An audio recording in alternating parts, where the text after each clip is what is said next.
Hey, podcast listeners. Here is part 2, the bonus section, which is a conversation with Dominic about the Maasai people and their place in Kenya today, as well as Dominic's fascinating life story.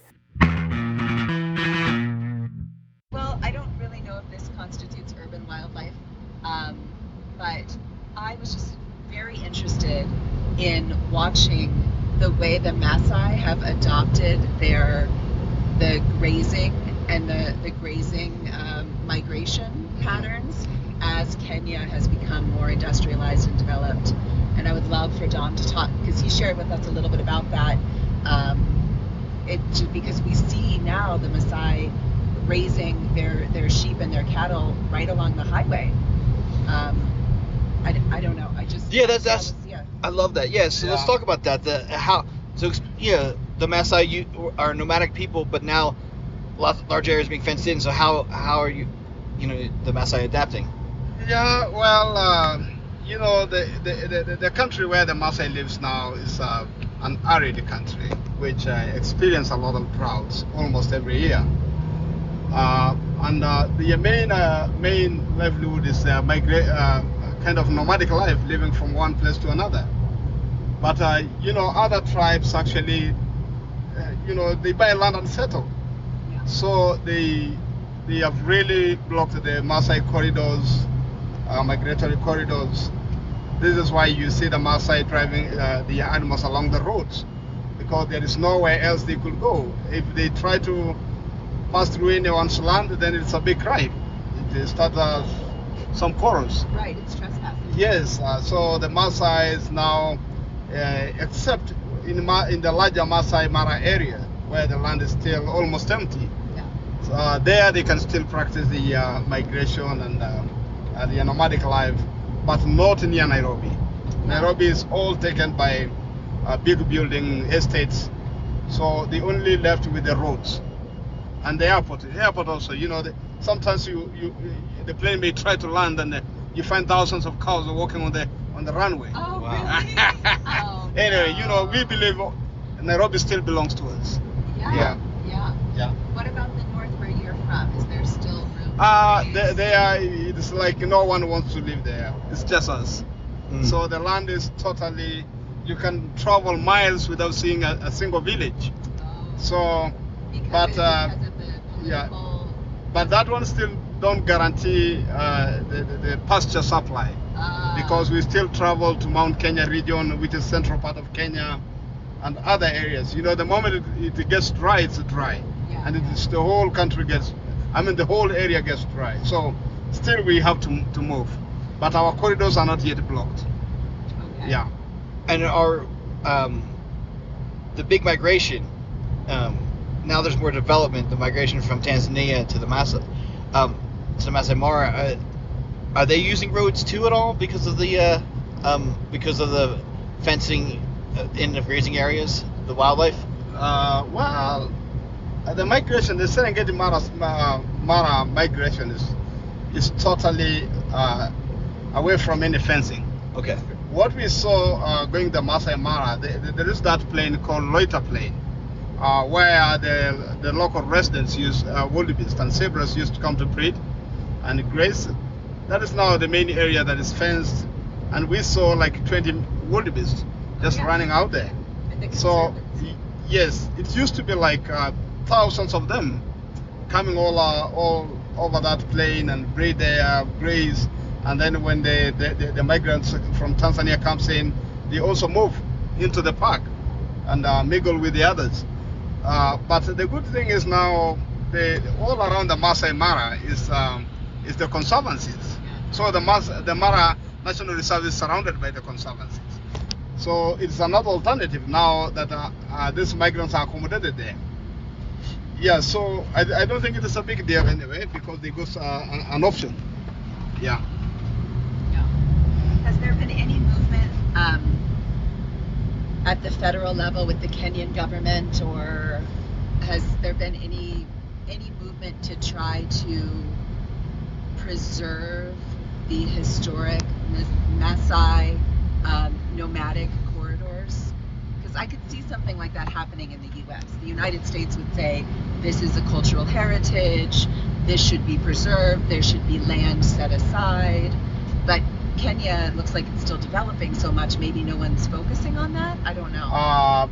Basically, no one, and I don't think there will be anyone to focus on that, Okay. because Kenya is more like everyone owns a land. Yeah. So I don't think you can move in and tell somebody, oh, this your land, I want you to move and allow the Maasai to graze or to walk along here. Yeah. You know, the same Maasai who are migrating, or who are migrating, they still have their own land. It's just that they have a lot of cows that the land cannot accommodate. I understand. So if it is the Maasai themselves, they can actually just like easily work it out, because we all have cows. Your cows can pass my land, mine can pass your land. Okay. But if you find people like, for example, the Kikuyu people, they're farmers. So if I walk my 1,000 cows through your farm, I don't think you'll ever be happy. No. Yeah. Yeah. So I don't think that will ever work. Okay. Yeah. Will it? Yeah, let's. I guess we can wrap this up. But if now I've had the, I'm going to speak for us both, but I think I can, Angie. Sure. Yes. We've had a wonderful time with you. Yay. You've been a phenomenal guide. You know everything. You have unbelievable eyes. You know how to identify everything we've seen. Why don't you tell your listeners some of the things that Dom has helped us find? Yeah. I mean, he spotted a rhino like a boss out of nowhere. And a baby. Yeah, we had a baby white rhino. The leopards. Yes. That's very rare. Found some leopards. Why Two you found leopards. Yeah. Plus, I see a martial eagle, which is a bird that I have always dreamed of seeing, and since I was a little kid, and we actually saw one later on a boat trip. We saw the African harrier hawk, which is an unbelievably unusual bird. We got to see a Varro's eagle. Did you say Varro or Varrox? We call it Ferox. Varrox. It's an eagle that specializes in eating rock hyraxes. Up to you. However you want to pronounce it. Well, Angie knows we French. have accent problems. Verraux. Would that be Varro or Varrox, Angie? It's V-E-R. So we're discussing the pronunciation. Verro. Verro. But you just say whatever. Okay. French or? It's a French word. Yeah. It should be a French one. So So Verro. X is not Usually not pronounced. it's silent. Yeah. I like Verrex. If I'm not gonna pronounce it Verro. Okay, Verro. we can call it black eagle. Yeah. And it specializes in eating rock hyraxes, which I love.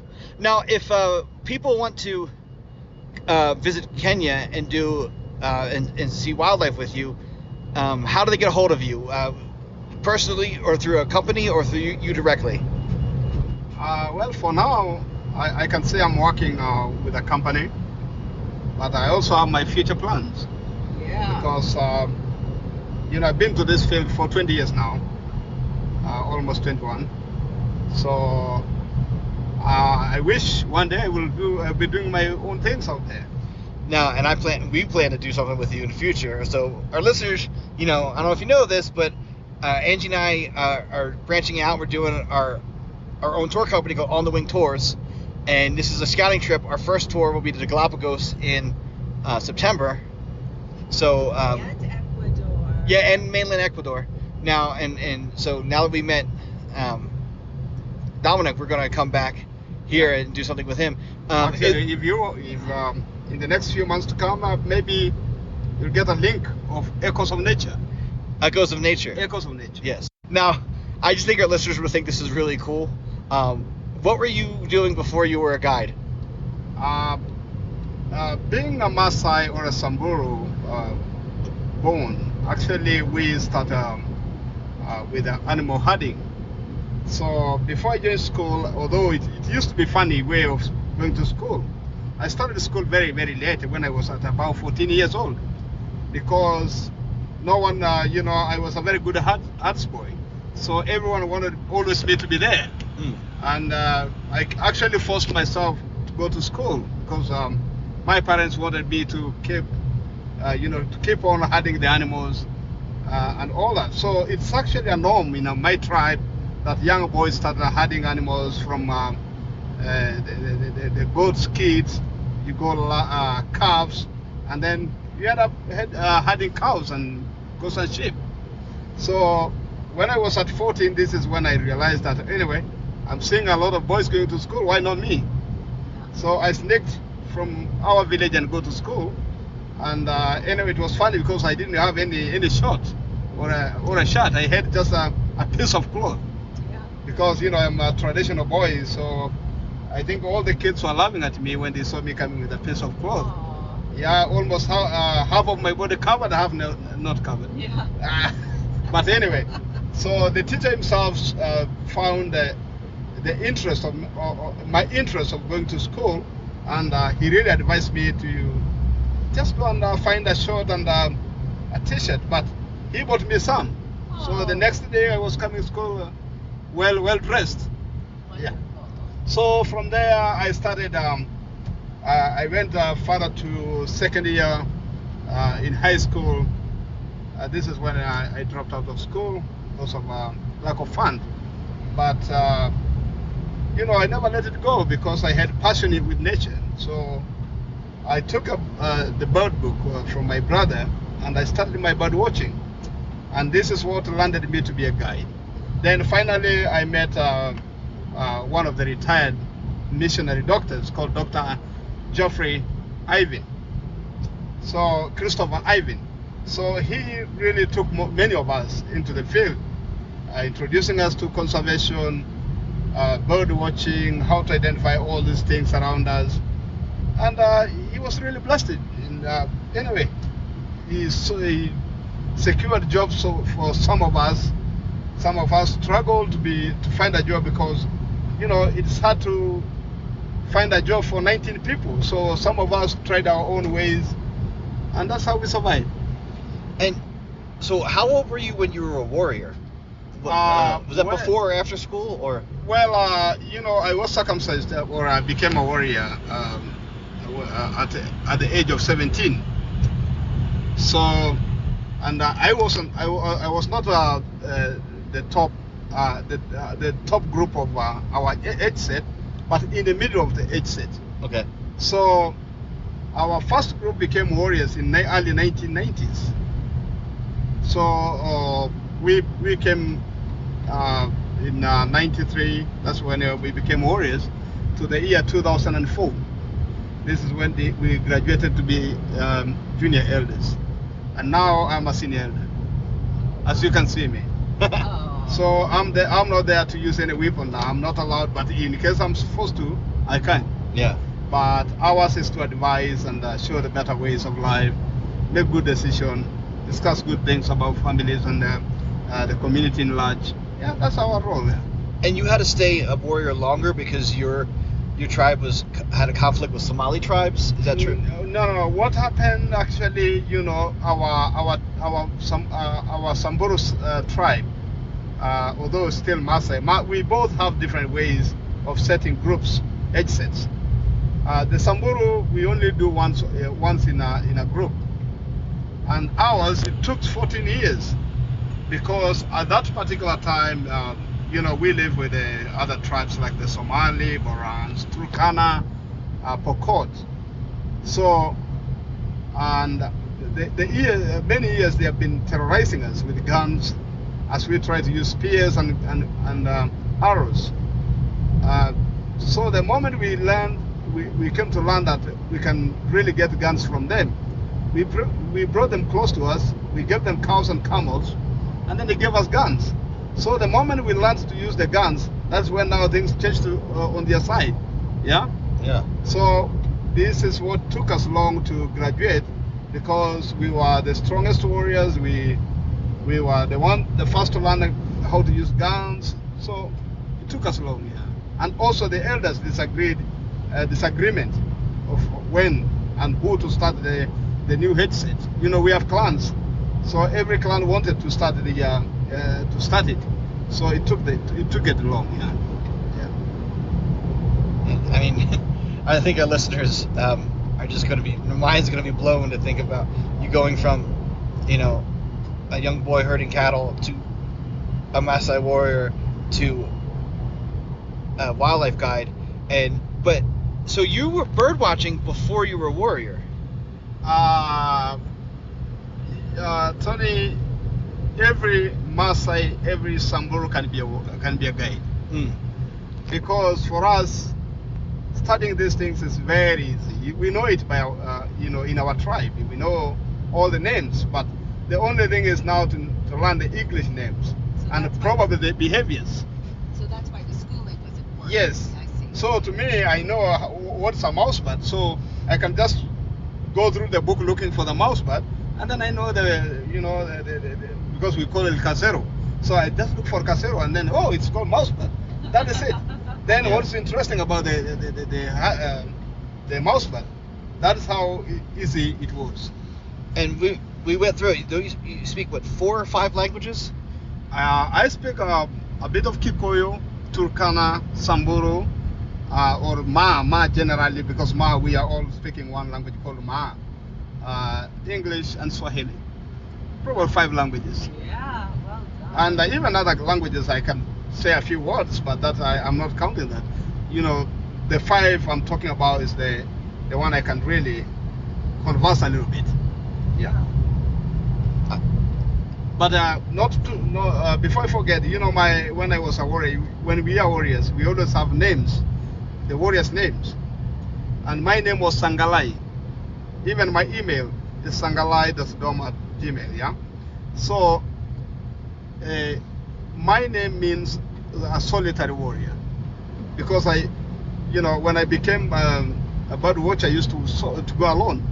So I spent much time alone. That's why everyone called me Sangalai. Just like a lone elephant. Yeah, that's how we call it Sangalai. The reason why I was asked about like bird watching and being a warrior was, there's a book, Birding Baghdad, about or Birding Babylon, a soldier who was in the U.S. military during the Second Gulf War and watched birds. And I think we reached out to him on that. I don't remember. We tried to find more soldiers who were bird watchers, or we figured how interesting that would be to be in combat but still have an interest in wildlife. And I think we finally found that person. We finally found someone who had loved observing wildlife and was a warrior, a soldier. Yourself. I think that's amazing. It is amazing. Yeah. One thing, when we were boys, we are, I think, the one who used to kill a lot of animals. Just that way. We don't eat them, but we make arrows and we start shooting birds. I remember killing a yellow wagtail. I was very young. It was just like sneaking between the cows, and the wagtail was walking in front of the cows. I shot it.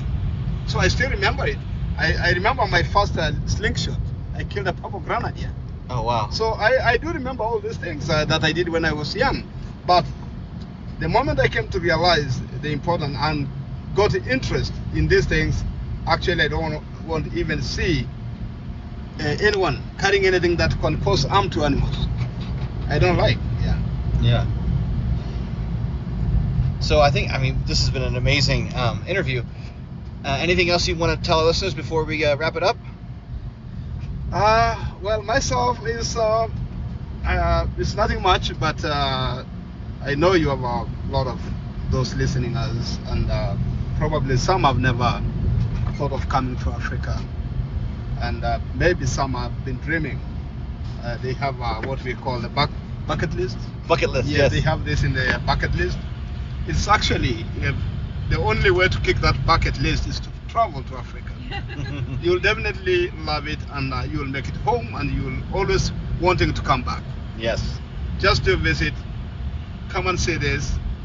It is part of the Africa that is well blessed with animals, cultures, and everything you want.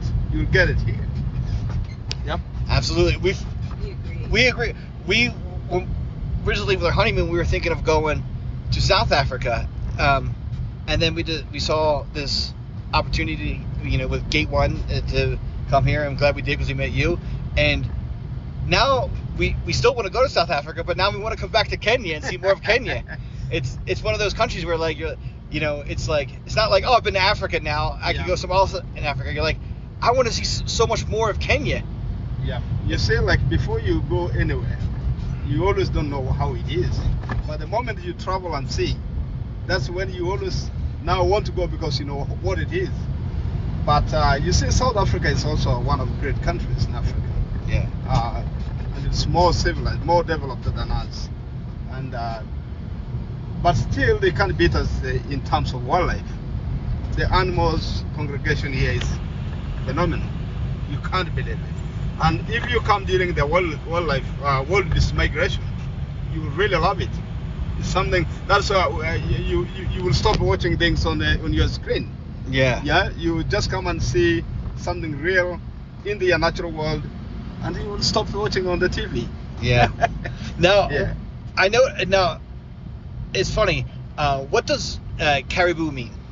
Caribou, that's Karibu. That means welcome. Now, do you know about the animals caribou? Caribou, yeah, I've seen on the TV. I've never seen it. Yeah, before. spelled differently, but it pronounced the same. Now, you know that is another great migration. Oh, is it? Yeah, the millions of caribou move from the tundra into the boreal forest every winter, and then and that's a huge migration. That's nice. So maybe someday we'll come see the wildebeest migration, Yeah. and then we can take you can come up and see the caribou migration. Yeah, you know, in East Africa or in Africa, we do have several migrations because we also have the butterfly migrations, but there's something not many concentrates on. But it's almost about to start now because the rain is coming, so it tells us when the rain is about to start. If it is from the highlands, you see them come down. That's when the rain is almost there. And then when you see them go highlands, that means it is dry. It's getting dry. So they are trying to make it to the cooler parts of the highlands. Wow. And also we have the bird migration. There's the European, we call it the Palearctic migration. So we have thousands of birds migrating here. Yeah. Yeah, we saw intra-Africa ones. Yeah, we saw Eurasian rollers. We saw lots of shorebirds and steppe eagle, and they're all going to migrate up to Russia, Scandinavia. Yeah. Many. Yeah. Most of Africa, yes. Well, this has been a fantastic interview, and hopefully some of our listeners will become visitors to Kenya. Absolutely, we are always really waiting. Please, they have a place to come. They have people to host them. Kenyans are, very friendly. We love people. We have our guests. That's why we have the song, Jambo, Jambo Bwana, habari gani, nzuri sana, wageni, wakaribishwa, Kenya yetu, hakuna matata. I think that is how we got to end this. Thank you so much. Hey folks, thanks for listening to both parts, part 1 and then the bonus part 2 of what Tony and Angie recorded on their honeymoon in Africa. And once again, please rate us highly on your podcast listening app of choice. Please send us your feedback at urbanwildlifecast@gmail.com. Please find us on Twitter at urbwildlifecast. Please find us on Facebook. All these are great ways to give us some feedback. Let us know what you think of the podcast and suggest some story ideas. And of course, we need to mention that April 26th through 29th is part 1 or phase 1 of the City Nature Challenge, where people in cities around the globe will be documenting through iNaturalist the biodiversity where we all live. Part 2 of it, April 30th through May 5th, will be the identification phase where we try to ID all the stuff we found. Philadelphia's taking part. A lot of cities are taking part. If you love nature and want to highlight biodiversity where you live, please check out whether your city is taking part in the City Nature Challenge. And even if your city isn't taking part officially, you can still go out there and document what you find on iNaturalist. And you can help people identify what they've found in cities all around the world. Thanks for taking part. You